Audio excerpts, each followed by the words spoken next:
Angelina sat in the back of the car, staring out the window. Sunlight streamed through the glass, casting a golden hue on her cheek. It was one of those days when Los Angeles looked like a glossy postcard, a perfectly blue sky, palm trees swaying gently, people smiling.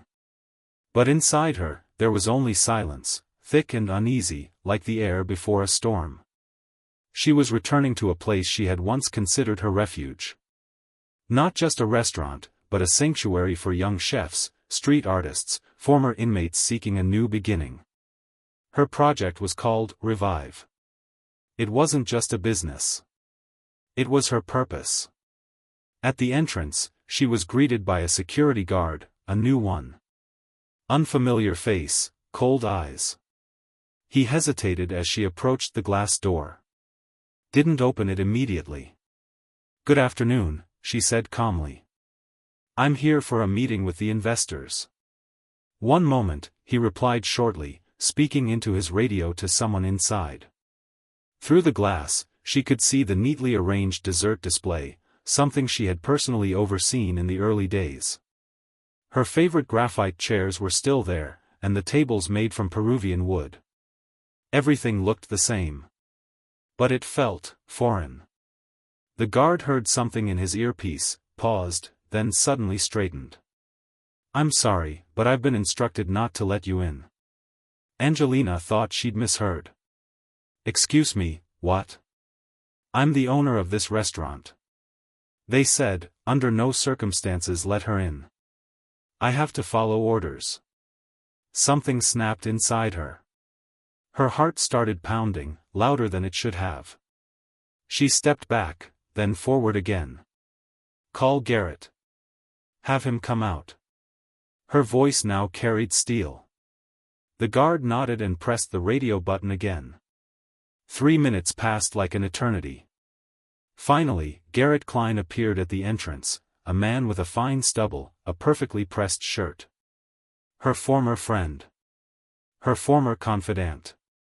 Once, he had been a fired chef battling depression, and she had brought him here, given him a second chance. Now he looked confident. And distant. "Angie," he began, eyes down. "You shouldn't come here. This isn't your place anymore." "What did you just say?" "Everything is legal. You didn't check the paperwork when we signed the ownership restructure. I became managing partner. Then the primary one. Your share dissolved." He finally looked up, reluctantly. "You signed it all yourself."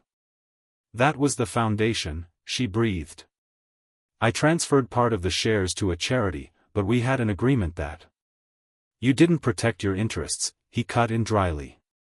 "I protected the restaurant. It's successful now, you know that. We can't afford emotions anymore."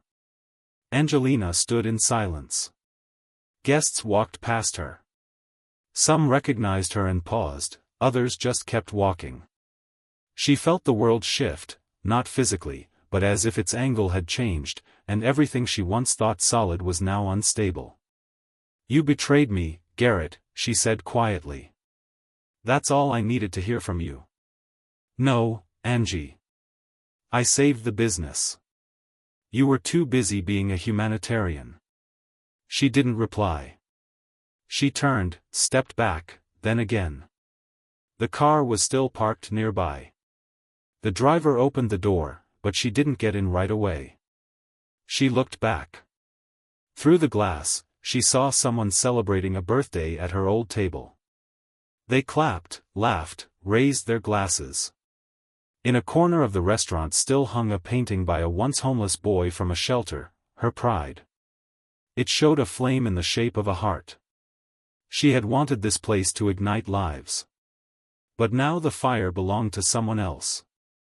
Los Angeles was waking up slowly. A light morning smog stretched over the city, glowing with the soft amber of sunrise. For some, it was just another Monday. For others, a day when everything would begin to change. For Angelina Jolie, it was the day she decided to stop staying silent. She didn't call any lawyers. She didn't want to go down the typical path of legal bureaucracy. Garrett thrived in that world: offices, protocols, signatures. A world stripped of emotion. But her strength lay elsewhere. In people. He didn't take my business. He took my faith, she said quietly, sitting on a wooden bench in a park on Melrose. And I want it back. I want people to know that you can't stay silent when you're treated unfairly. In front of her sat Maria, 29, a former waitress at Revive. She used to be homeless, running away from an abusive father. It was Jolie who brought her onto the team, gave her a roof, a paycheck, and support. Today, Maria sold sandwiches from a cart on a street corner. Her pride didn't let her stay after the staff optimization when Garrett changed the restaurant's format. I saw how he erased you. Bit by bit. First, he removed your menu column. Then the photo gallery of the chefs came down, then your charity nights disappeared. He wanted to wipe you out, Maria said bitterly. But I remember. And everyone who worked with you remembers too. For the first time in a week, Angelina smiled. Her face looked different. Not the one known from magazine covers. Deeper. Quieter. Stronger. Over the next 2 days, she met with dozens of former employees, interns, and street performers she had once given a stage outside the restaurant. Each of them had felt something shift when Jolie disappeared from Revive, but none knew the truth, until she told them. He didn't kick me out with shouting, she said. He did something worse, he kicked me out silently, coldly, like I never existed. Then it's time to remind him who you are, said Tamika, a street singer for whom Jolie had once bought a guitar. And so they began. First, Maria recorded a video. Simple, unfiltered. With a graffiti wall as the background. My name is Maria. I worked at the Revive restaurant until it was taken away from the woman who gave me a chance to live again. Her name is Angelina Jolie. And the restaurant now belongs to a man who destroyed everything we worked for. They posted it on Instagram and TikTok. Within 24 hours, 300,000 views. Within 48, 1.5 million. The comments filled with memories. I ate there in 2022. I remember her. She was actually there in person. That restaurant saved my brother. If this is true, I'm never going back there.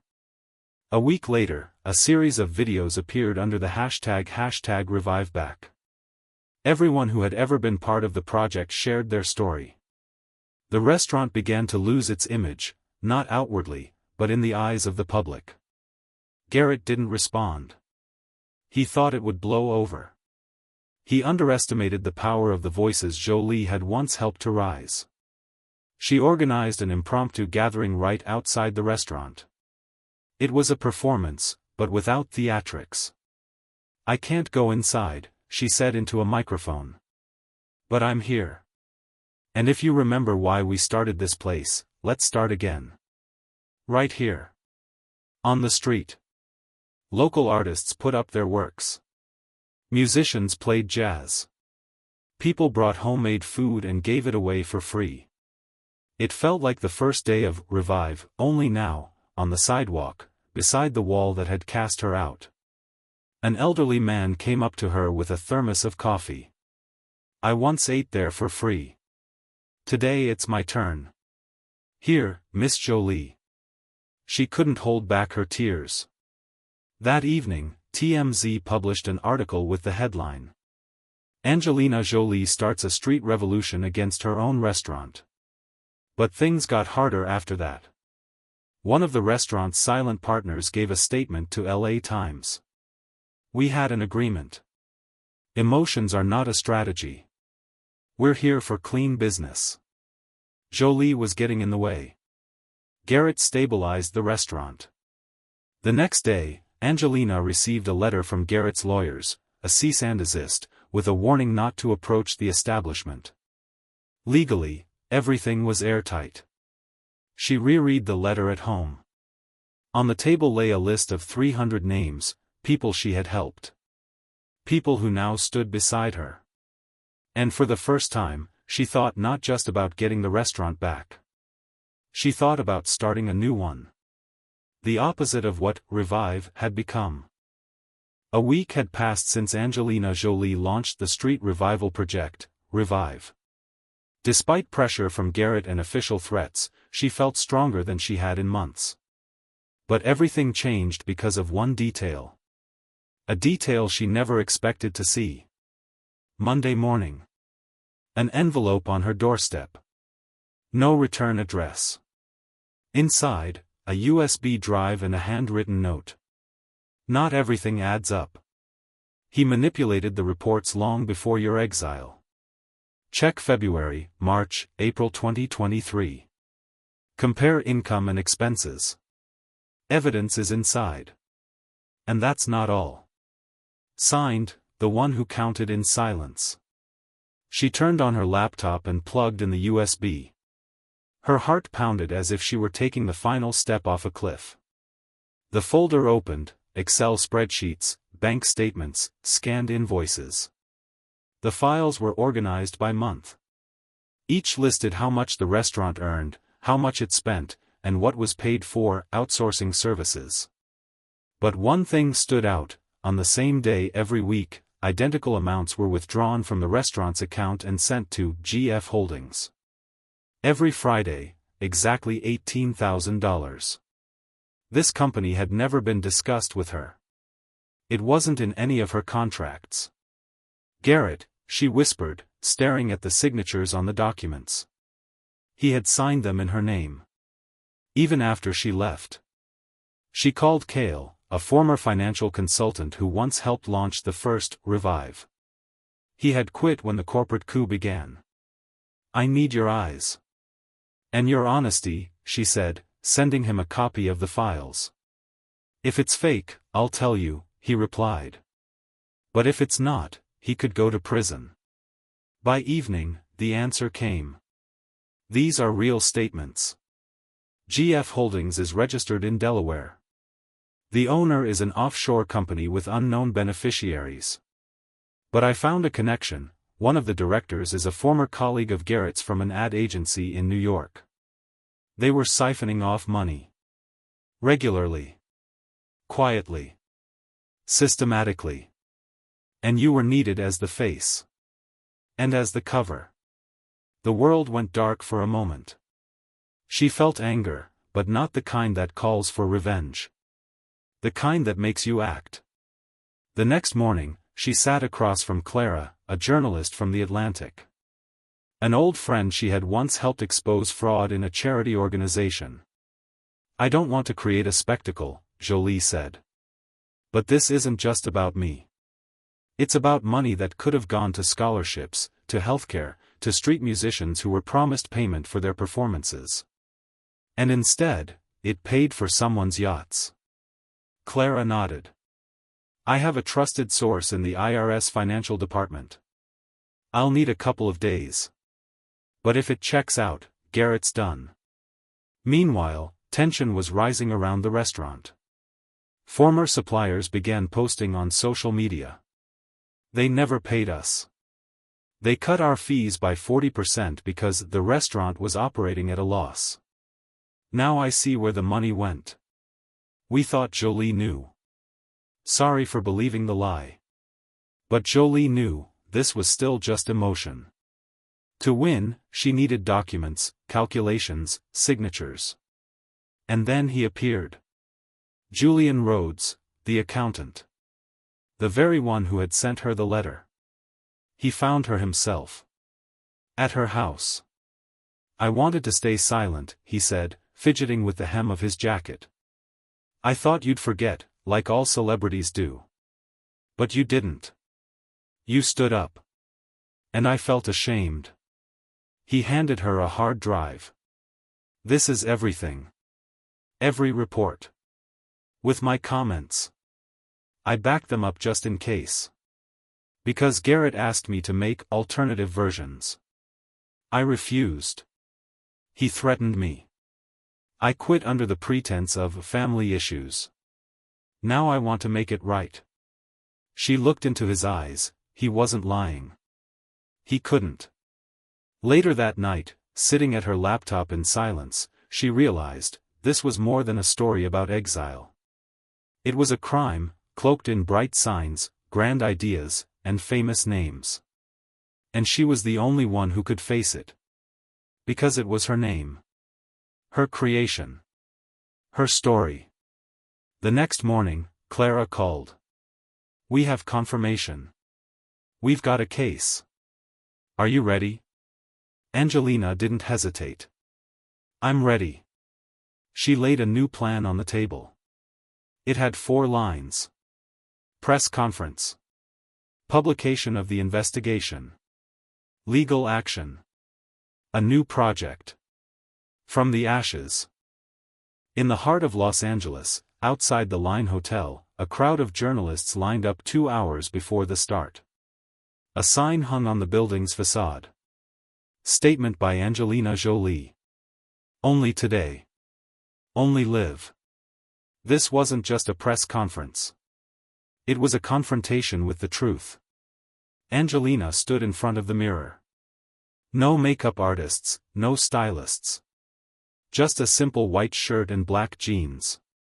Her hair was tied back, so nothing would distract from her words. How do you feel? Clara asked, rushing into the dressing room with her phone in hand. Like I'm about to jump off a roof, Jolie replied calmly. But I know why I'm doing this. I should have done it sooner. There were no decorations on stage. Just a microphone and a tall table with a folder in her hands. Thank you for coming. She paused. Today I want to tell the truth. About a project I loved. About a restaurant we built on dreams. And about how it was stolen. She pulled out the first document. This is a bank statement. Here's the date. Here's the amount. Here's the signature, forged in my name. The room went silent. Garrett Finch, a man I once trusted, used my name to funnel over $1.2 million through fake contracts and offshore accounts. He lied to vendors, fired employees, and when I started asking questions, he threw me out like an unwanted guest. Her voice trembled. Not from fear, from rage. Today I'm filing a lawsuit. All documents have been submitted to the IRS and the Department of Justice. But more importantly, I don't want this to be just a legal case. I want this to mark the beginning of a new kind of honesty in business, especially in projects that involve public figures. Applause. Not immediate, but real. Someone even stood up. Garrett Finch responded an hour later. In a short video filmed inside a black car, he said. All accusations are baseless. Jolie has no financial education and was never involved in management processes. All transactions were legal and approved by her assistants. If she forgot, that's her problem. The video quickly reached 2 million views, but the comments were brutal. You threw her out. Why are all the documents backdated? If she wasn't involved, why forge her signature? Meanwhile, posts began spreading online. Writing hand, I was a waiter at Revive. After Garrett took over, our tips were cut. She didn't know. Now I get why. Writing hand, I'm a street musician. We were invited to perform, then they stopped paying us. Angelina paid us back every dime. Thank you. Writing hand, I used to supply wine. Garrett owed me $80,000. Today, Jolie personally apologized and promised to repay it. I'll never forget that. Then came something no one expected. Angelina launched a crowdfunding platform. Revive again. No shadows. No fiction. Only with those who believe in truth. The goal, $300,000 to open a new space, one for local artists, musicians, and environmental initiatives.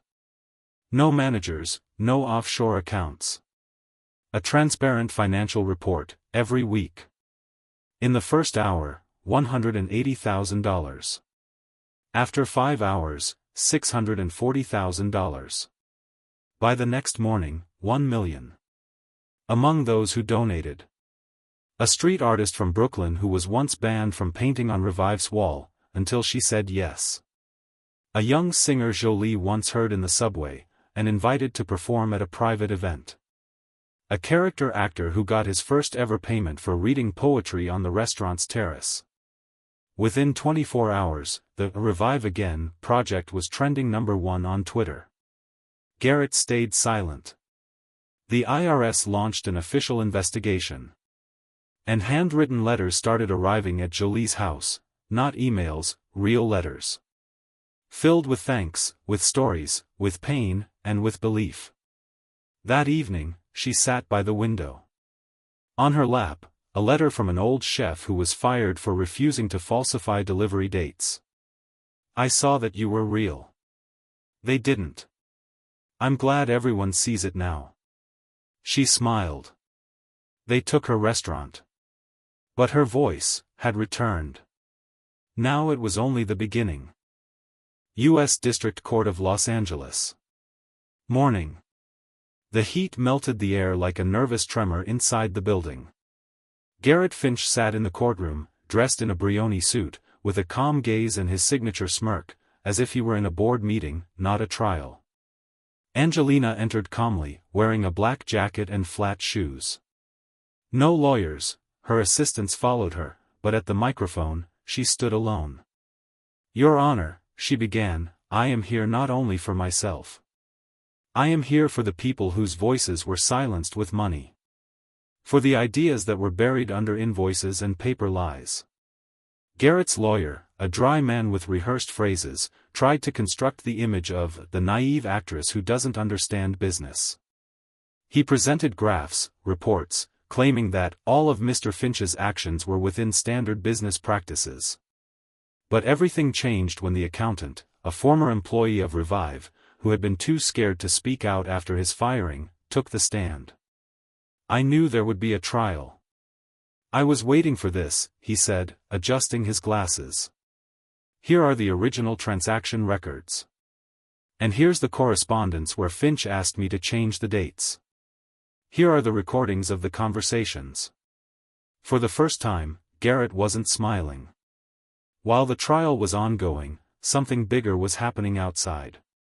The construction of the new space, Revive Again, had already begun. This wasn't just a restaurant, it was a manifesto.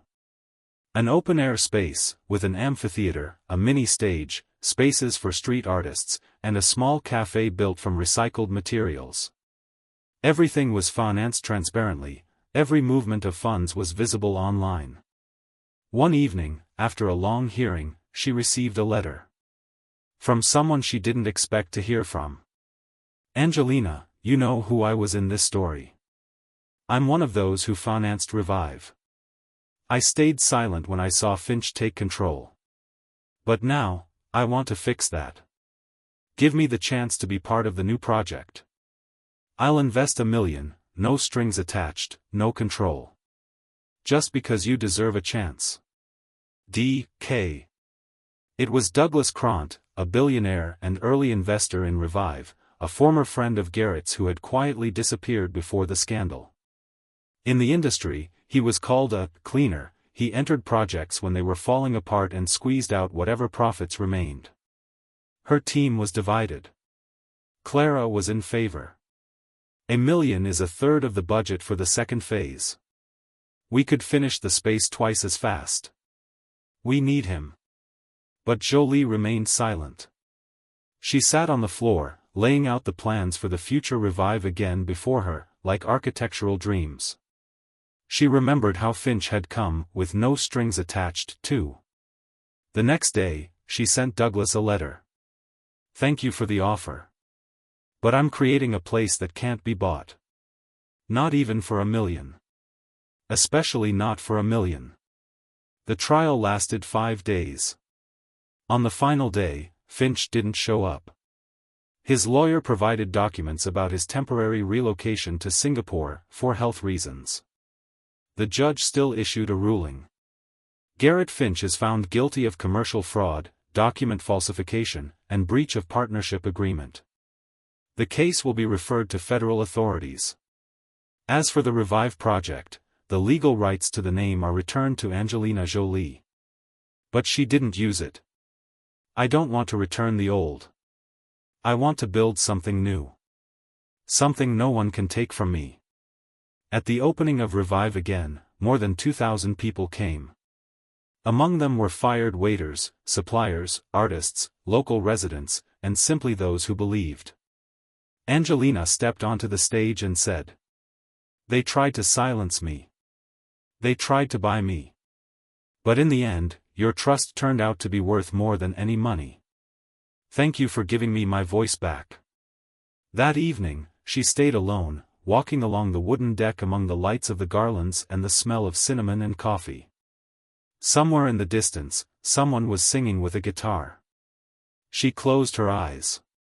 Now this place, it was hers. For real. Without Finch. Without control. Without a mask. Several months had passed since the opening of Revive again. This place had become more than just a restaurant or an art space. It had become a symbol of freedom. Every corner was the result of a fight. For quality food, for honesty, for the right to be oneself. But the world doesn't stand still. Public interests, they are fleeting. At some point, they start working against you. Angelina stood by the window in her office on the second floor. Below, the crowds were passing by. After reading another headline on her phone, she closed her eyes. Angelina Jolie, a symbol of independence or just another public project? It all started with the question, why has she stayed silent for so long? Many people ask themselves this, not just journalists, but also her own fans. Not everyone understood her decisions. She was used to being in the spotlight, but now she no longer sought to be a public figure. This was her personal space, her project, her decision. And that meant it was her responsibility. Her meeting with Clara in the office was short, but candid. You know they're going to attack you again. All your successes are now called PR stunts. What are you going to do? I'll keep doing my work, Angelina replied. Because it matters. Not for the show, but for the people who believe in what I'm doing. They made their choice. It's not my choice, it's theirs. And honestly, I don't think I should react to it. However, despite her calmness, the pressure didn't stop. Another storm arrived in the form of a new document, this time from local authorities. On the surface, it was a neutral report about fines for non-compliance with construction standards, but underneath, there were hidden claims that could ruin her reputation. It wasn't a coincidence. Someone was trying to find a way to bring her back into the public arena, through scandal. That evening, Angelina sat in her cozy office, where the world was just hers and her employees. She quietly watched the evening lights reflected in the window. It was the place where she could remain authentic. No masks. No need to be perfect. Her thoughts drifted back to the days when she first started. When people looked at her with disdain. When all she had was faith in herself and a desire to change something. If I have to fight again, I'll fight, she whispered to herself. A few more weeks passed. The whole country continued to follow the unfolding events. Reports, headlines, interviews. But Angelina remained outside the media game. She continued developing the project, but on her terms. She didn't participate in TV shows, didn't give interviews. She didn't seek public support. Instead, she held workshops for local entrepreneurs, supported young artists and musicians. This path had become her new life. One day, returning home after another workday, she ran into an old friend, an actor she once worked with on a project. He approached her and said, "You did it. You stepped out of all those games and found your way. I'm proud of you. Angelina smiled. She knew that this moment meant much more to her than all the awards and recognition. You know, I always thought that success was just being on top. But now I understand that true success is freedom. The freedom to do what you want, without caring about public opinion. That evening was special. In the restaurant, where several open concerts had taken place, she sat with those who had been with her from the very beginning. A simple dinner among the people she loved. It was a true moment of victory. And when she looked around at everyone who was there, she realized that she would never go back. She hadn't just freed herself from other people's control, she had freed her soul. Looking out the window and watching the streetlights of Los Angeles, Angelina thought one last time about her journey. It had been long. It had been difficult. It had been full of doubts. But it had been hers. I made the right choice, she whispered to herself, and now I am finally free. With this thought, she stood up and stepped into a new morning. With a new perspective on the world. She was no longer just an actress or a businesswoman. She was a woman who had reclaimed the right to be herself. No matter what people said.